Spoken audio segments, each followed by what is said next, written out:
رسول خدا صلی اللہ تعالی علیہ وآلہ وسلم نے اپنے صحابہ کرام رضوان اللہ تعالی علیہم اجمعین کو فرمایا، تمہیں ایسا عمل نہ بتاؤں جو تمہارے گناہوں کو مٹا دے اور تمہیں جنت میں لے جائے۔ تمام صحابہ کرام رضوان اللہ تعالی علیہم اجمعین کے چہروں پر مسرت اور خوشی جھلکنے لگے۔ تب آپ صلی اللہ تعالی علیہ وآلہ وسلم نے فرمایا، وہ عمل یہ ہے۔ بسم اللہ الرحمن الرحیم۔ محترم ناظرین، ایک مرتبہ جب ان حضرت صلی اللہ علیہ وآلہ وسلم نے دیکھا کہ مسلمانوں کا مکہ میں رہنا مشکل ہو گیا ہے تو آپ نے اصحاب سے فرمایا کہ ملک حبشہ کا بادشاہ بندرگاہ تک تعائب کیا، مرکوت نقل سے تھا۔ مہاجرین تقریباً 3 ماہ حبشہ میں امن و امان سے رہے۔ ماہ شوال میں ان کو یہ غلط خبر پہنچی کہ اہل مکہ ایمان لے آئے ہیں، اس لیے ان میں سے کثرت مکہ میں واپس آ گئے۔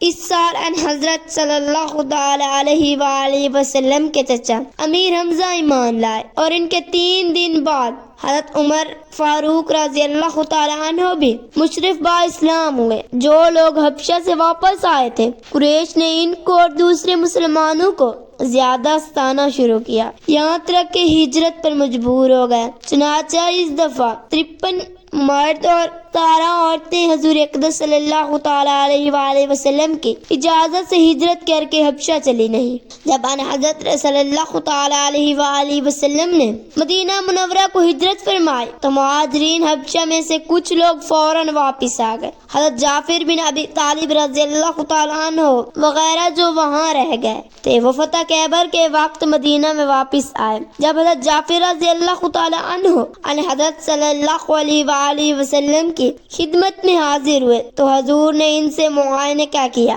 اور پیشانی کو بوسہ دے کر فرمایا، میں نے نہیں بتا سکتا کہ فتح خیبر سے مجھے زیادہ خوشی ہے یا جعفر کے آنے سے۔ حضرت ابو بکر صدیق رضی اللہ تعالی عنہ بھی ہجرت حبشہ کی طرف چلے لگے تھے۔ بزرگ الغمات تک جو مکہ سے یمن کی طرف 5 دن کی مسافت ہے، یہ پہنچے تھے کہ قبیلہ کارا کا سردار ملا ابن لہنا نے پوچھا، کہاں جا رہے ہو؟ آپ نے جواب دیا کہ میری قوم نے مجھے لگنے پر مجبور کر دیا، میں چاہتا ہوں کہ انہیں الگ جا کر خدا کی عبادت کروں۔ ابن حنا نے کہا کہ یہ نہیں ہو سکتا، آپ سب فیاض و مہمان نواز، اپنوں سے نیک سلوکی کرنے والا، غریب پروار اور حوادث حق میں لوگوں کا مددگار، مکہ سے نکل جائے یا نکالا جائے، میں آپ کو اپنی پناہ میں لیتا ہوں۔ اس لیے آپ ابن لہنا کے ساتھ مکہ میں واپس آ گئے۔ جب قریش کو یہ خبر پہنچی تو انہوں نے مشورہ کر کے ایک سفارت عمرو بن الاس اور عبداللہ بن ابی ربیہ یا عمارہ بن ولید نجاشی کی خدمت میں جمع طائف بھیجے۔ وہاں پہنچ کر پہلے بادشاہ کے بطارکہ سے ملے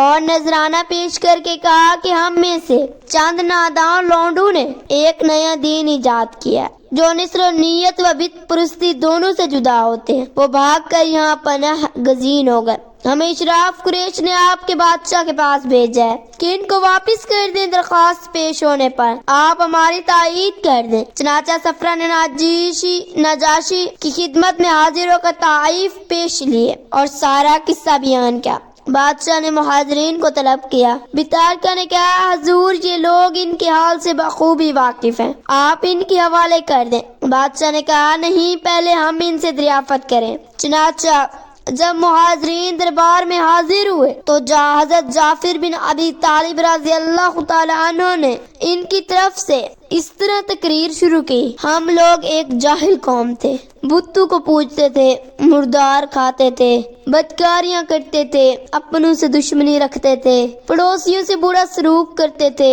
قومی لوگ کمزوروں کو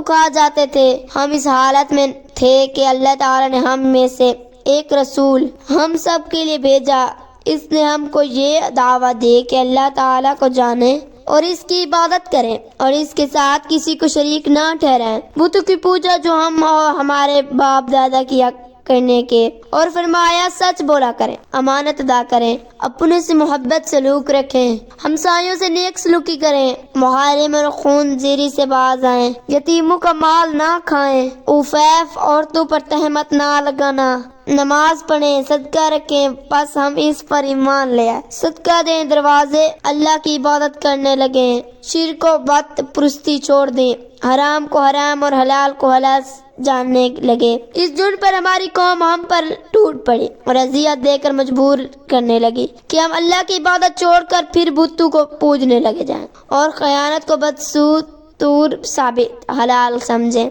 جب انہوں نے ہم پر قہر و ظلم کیا اور ہمارے فرائض مذہبی کی بجا آوری میں رکاوٹ رہا ہوگا تو ہم آپ کے ملک میں آپ کی پناہ میں آ گئے۔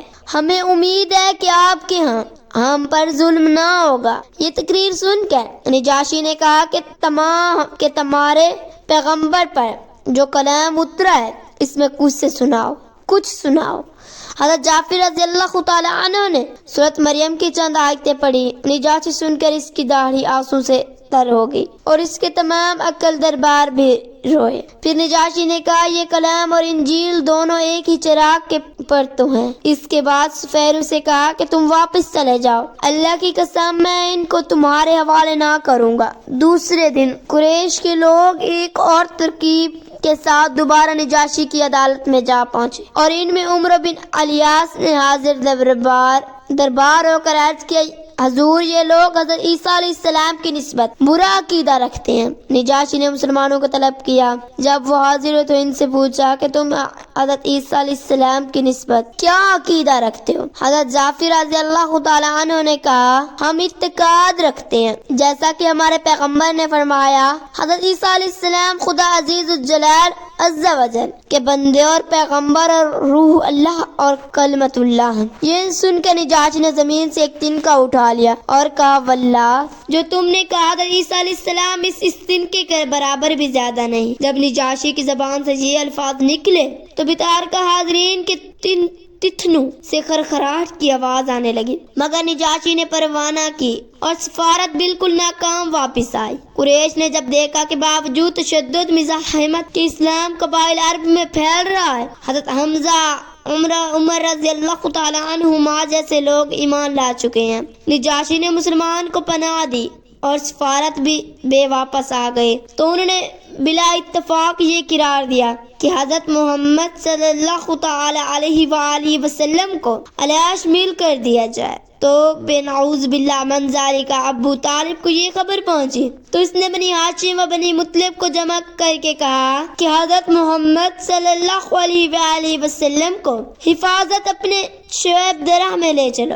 چنانچہ ایسا ہی کیا گیا۔ جب قریش کو معلوم ہوا کہ ہاشم و مطلب کی اولاد نے سوائے ابو لہب کے بلا امتیاز مذہب حضرت محمد صلی اللہ علیہ وآلہ وسلم کو اس طرح اپنی پناہ لے لیا ہے تو انہوں نے مقام محسن میں جو کہ مکہ اور منی کے درمیان طلب ہے آپس میں یہ عہد کیا کہ ہاشم کی اولاد سے ملنا جلنا اور لین دین سب موقوف کر دیا جائے۔ چار دیواروں کے سردار یہاں تک کہ وہ تنگ آ کر حضرت محمد صلی اللہ علیہ وآلہ وسلم کو قتل کر دیا، قتل کے لیے ہمارے حوالے کر دے، اور تاکید مزید کے لیے یہ معاہدہ تحریر کر کے کعبۃ اللہ کی چھت میں لڑکا دیا، اور کفار شریک نے نہایت حدت سے اس معاہدہ پر عمل کیا۔ باہر سے جو غلہ مکہ میں آتا ہو وہ خود ہی خرید لیتے اور مسلمانوں تک نہ پہنچنے دیتے۔ اگر ان میں سے کوئی بطور صلہ رحم اپنی کسی مسلمان رشتہ دار کو اناج بھیجتا تو اس کے بھی صد راہ ہوتے۔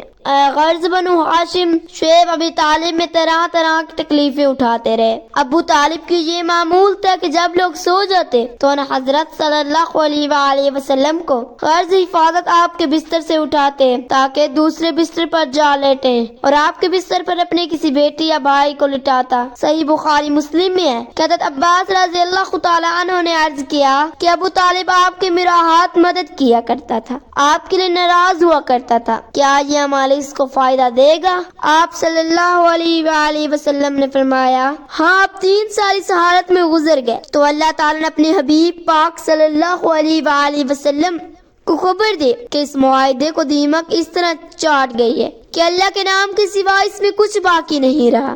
آپ نے خبر ابو طالب کو دی، اس نے کفار شریف کو جا کر کہا اے گروہ قریش، میرے بھتیجے نے مجھ کو اس طرح خبر دی ہے، تم اپنا معاہدہ لاؤ، اگر یہ خبر صبح نکلی تو تم قطع رحم سے باز آ اور اگر ماہ نکلی تو میں اپنے بیجے کو تمہارے حوالے کر دوں گا۔ وہ اس پر راضی ہو گئے۔ جب معاہدہ دیکھا تو ویسا ہی پایا گیا جیسا کہ خبر دی گئی تھی۔ اس وقت شام بن عمرو کچھ کیل وکال کے بعد اس معاہدے کو چاک کرنے کے بعد متفقی ہو گئے اور آخرکار ابو نجتری نے لے کر پھاڑ ڈالا۔ باقی سب بجائے رو برو ہونے کے مزید عزیدہ کے در پہ ہو گئے۔ حدیث بخاری شریف میں ہے، رسول خدا صلی اللہ علیہ وآلہ وسلم نے اپنے صحابہ کرام رضوان اللہ تعالی علیہم اجمعین کو فرمایا، تمہیں ایسا عمل نہ بتاؤں جو تمہارے گناہوں کو مٹا دے اور تمہیں جنت کے اوپری بالا خانوں میں لے جائے۔ تمام صحابہ کرام رضوان اللہ تعالی علیہم اجمعین کے چہروں پر